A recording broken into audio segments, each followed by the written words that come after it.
Hey, hey, have you guys ever had a close encounter of the Karen kind? Have you guys ever seen the Karens in the wild? I think I just had a close encounter here. Are you ever in the food store and you got those people when you leave, because everyone's trying to steal these days. Low trust society, all that good stuff. So everyone's stealing, so they put these people at the door where it's like, can I see your receipt? Okay, check. All right, you're good to go.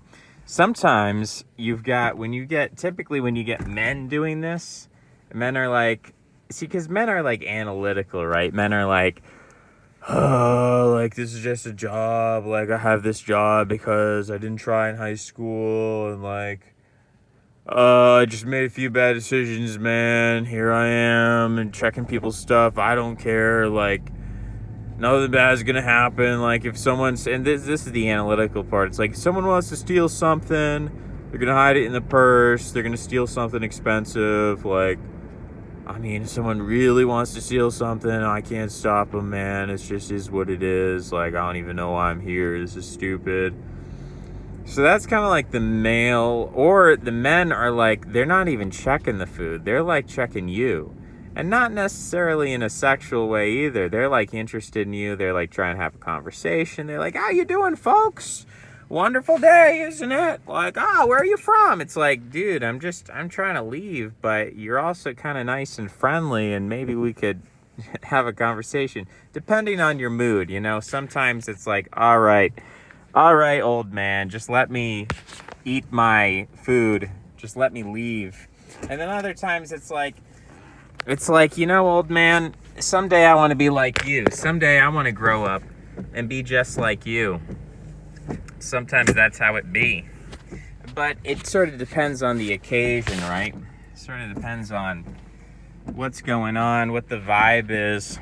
But that's kind of like the male checkout. They have like the two types. You got the talkative guy and the guy who's like, all right, just get out of here. Like, and then you have got guys where they're like talking to the fellow employees, and you like, you extend your arm out to them with the receipt. Like, hey, look at my receipt. This is a receipt. You're supposed to check this. And they just sort of like hand wave you away. Like, yeah, whatever.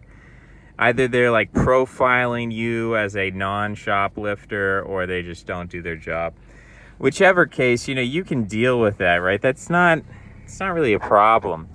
But then you get an interesting challenge when Karen decides that she's retired. She's had many long years, and she's done some amazing things. She's traveled and so on. She's lived her Karen life. And now she's ready to take a nice, quiet, easy job. I just like to do it because I read in the Women's Health magazine that having a job keeps you healthy and active. And I'm going to stay healthy and active. So Karen, this is Karen number 1, we'll say. This is our first Karen encounter.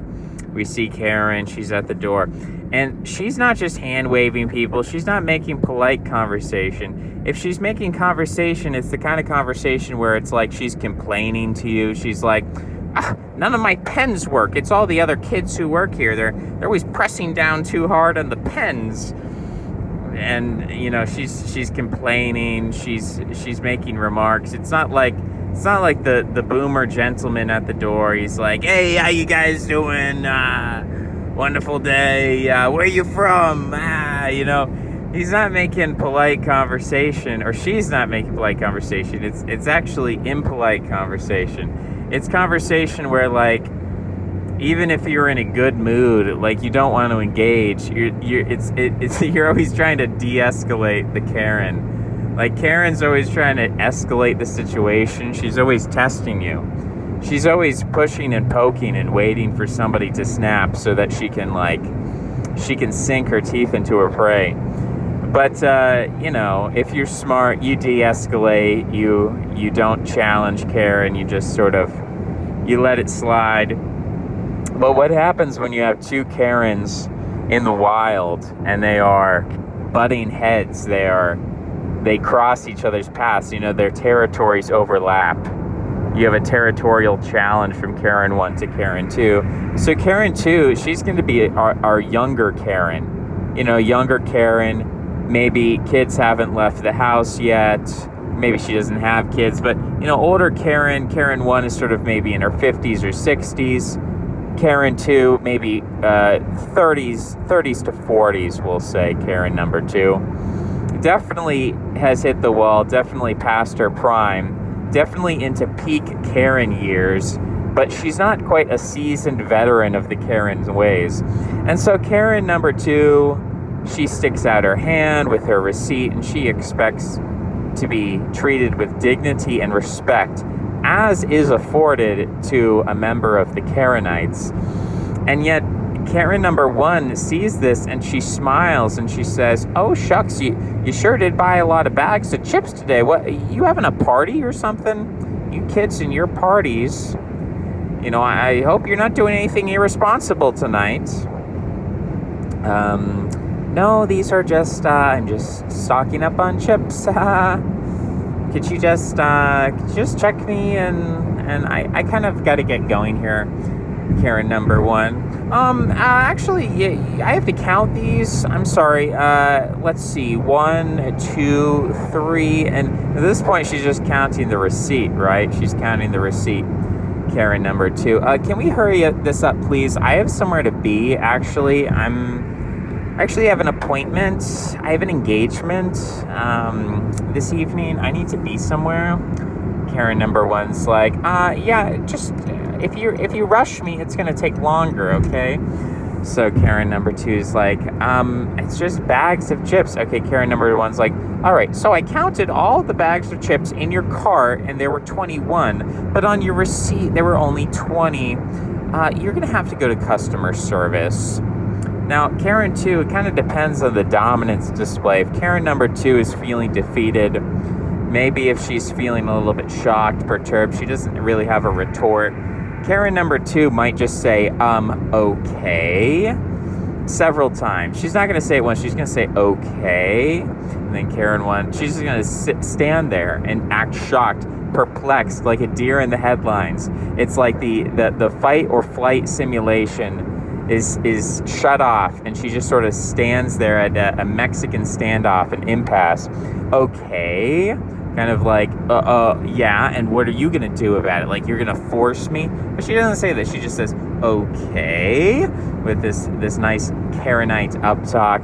And so Karen 1 has to say something like, yeah, you're gonna have to go to customer service, and just okay, and that kind of like, variations of that might repeat in a cycle for a couple of cycles, and then Karen 2 might relent and slowly back away with a shocked, bewildered, disgusted look on her face, proceed to customer service, and she's just got all these hateful thoughts running through her mind about how someday I'll be Karen 1, someday I'll get revenge, all these thoughts going through her head.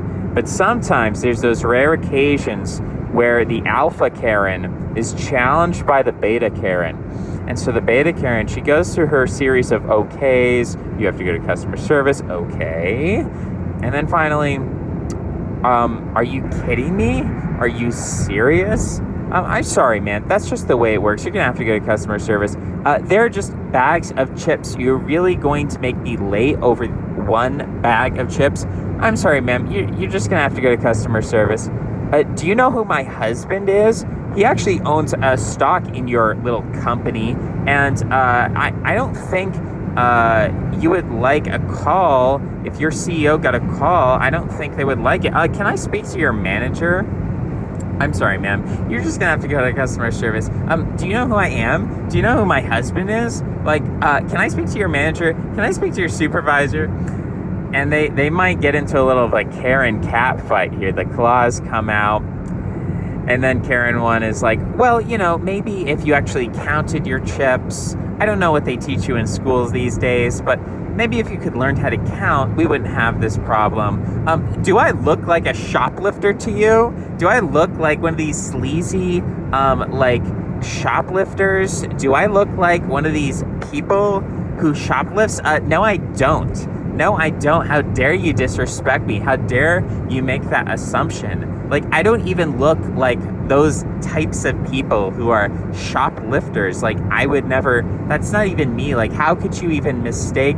Like, do I even look like, I don't even look like a shoplifter. Like, why would you even think I would ever do that? Like, I didn't even, like, did you even count it correctly? Like, it was just a mistake. It was one bag. Like, are you serious? Are you serious right now? This is how you treat your customers? This is how you treat me? You know, the fascinating thing about this scenario is it really does take two Karens. Like, if you just have one Karen, this can't happen, right? If you have one Karen, if it's just like, you know, Karen number one, oh, I'm sorry, you miscounted your items, can you go to customer service? Anyone who is not a Karen, like a normal guy, a normal dude is going to be like, oh, I'm sorry, I miscounted, I wasn't trying to steal anything. Oh, what, customer service right that way? All right, I'll run over there, they'll ring me up, it'll take, 2 minutes at most, I'll be on my way. Common misunderstanding won't happen again. End of story. End of story. Nothing needs to happen, right? It's just one of those things in life.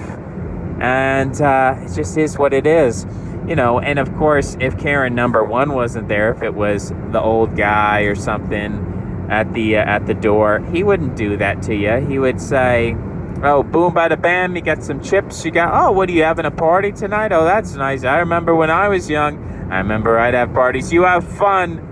You have fun at your party. If you have only one Karen, you can't get to this high fever pitch, because only a Karen can make this mountain out of a molehill. Only a Karen is willing to risk life, limb, and the pursuit of happiness over a bag of chips. Only a Karen is willing to see the deep significance, the status, the social signaling. Like, what do you think I am? You think I'm a shoplifter? You're throwing me in with those people? You think I'm one of those people who's a shoplifter? How dare you? How dare you disrespect me? Ma'am, you're just going to have to go to customer service. I'm sorry, I'm just following procedure. Looks like you have one too many bags of chips.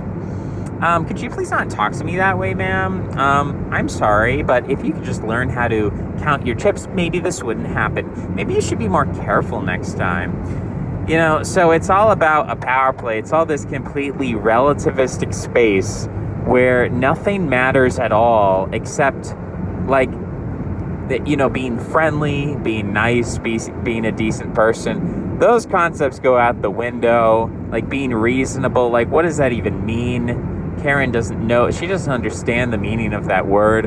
And it's not about the chips. It never was about the chips. There is no objective standpoint by which we try to form a consensus on what is the meaning of the chips. No, the chips are whatever you want the chips to be. The chips can be anything. The chips are, this is an opportunity for me to get in a fight.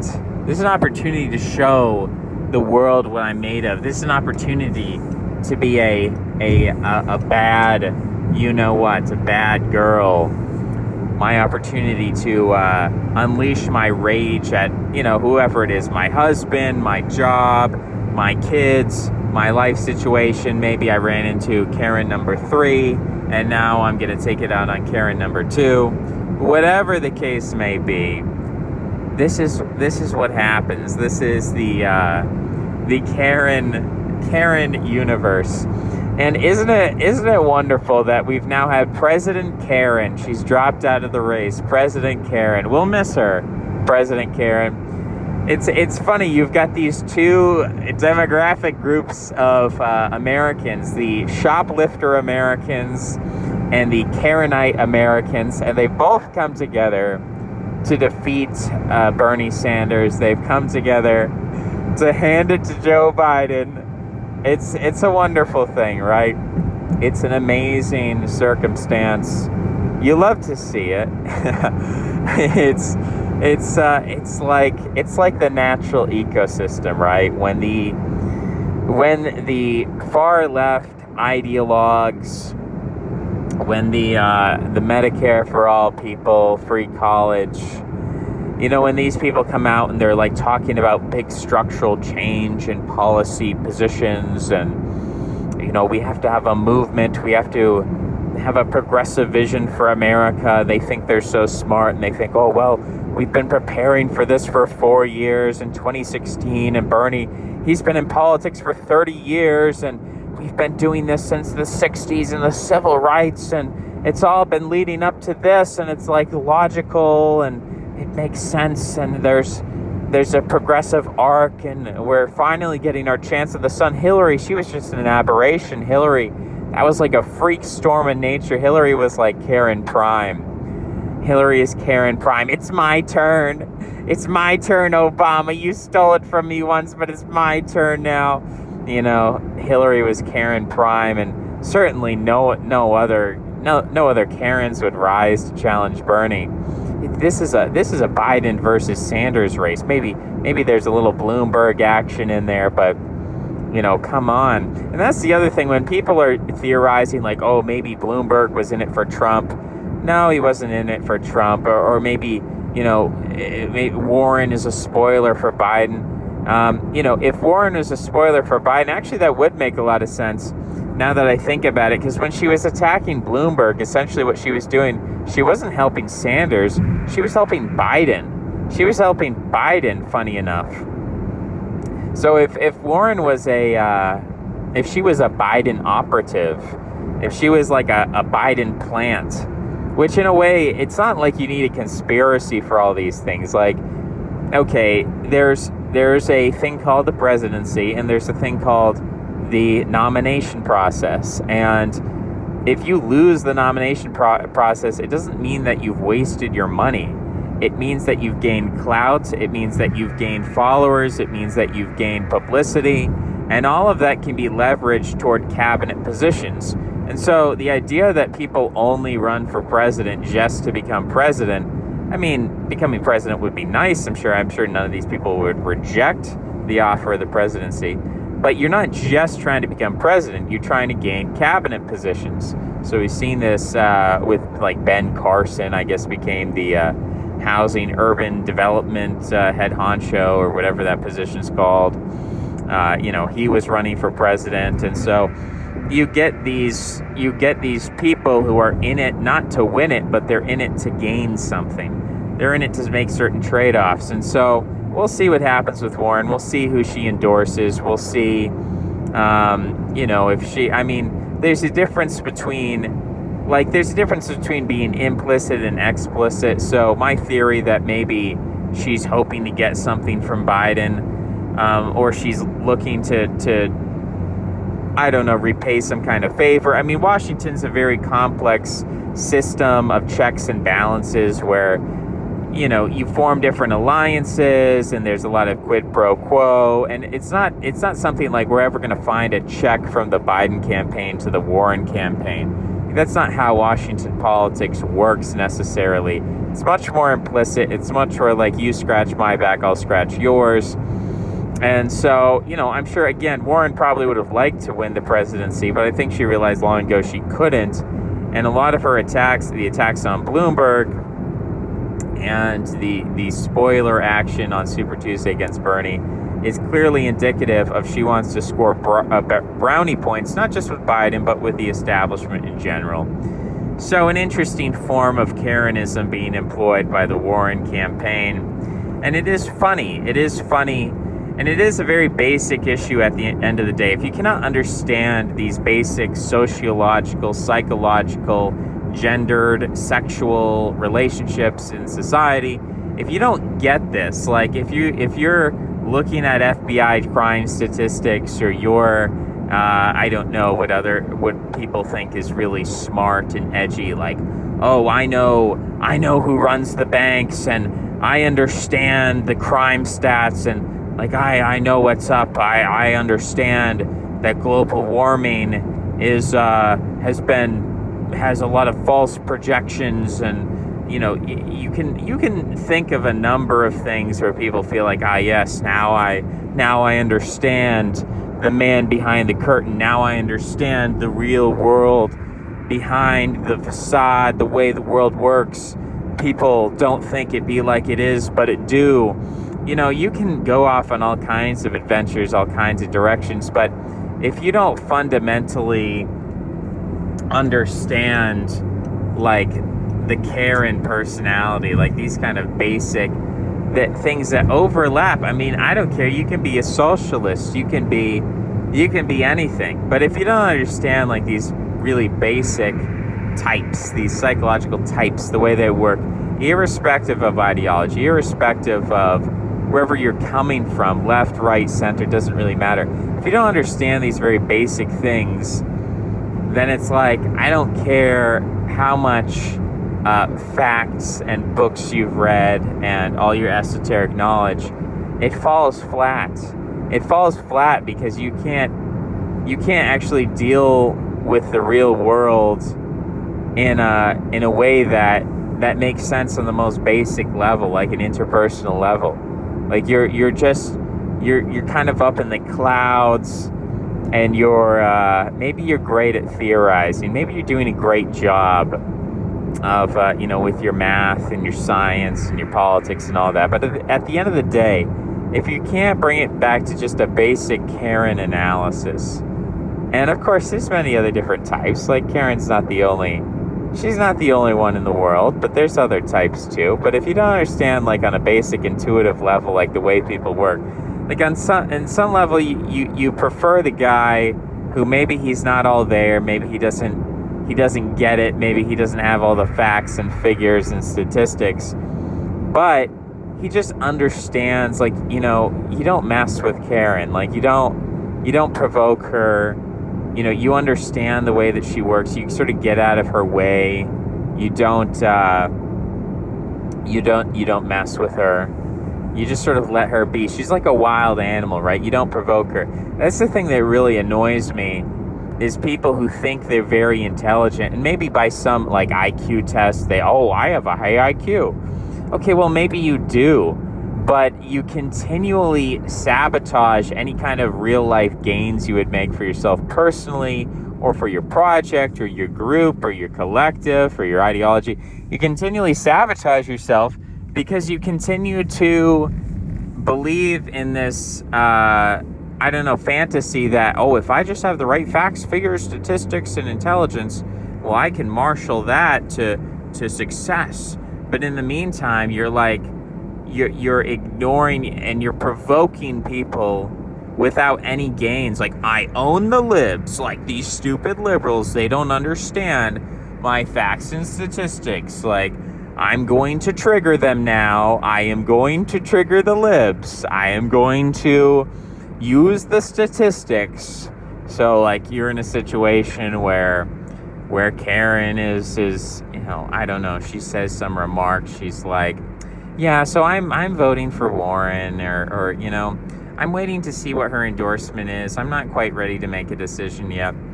And so I don't know what this type is. I don't know what you call this type.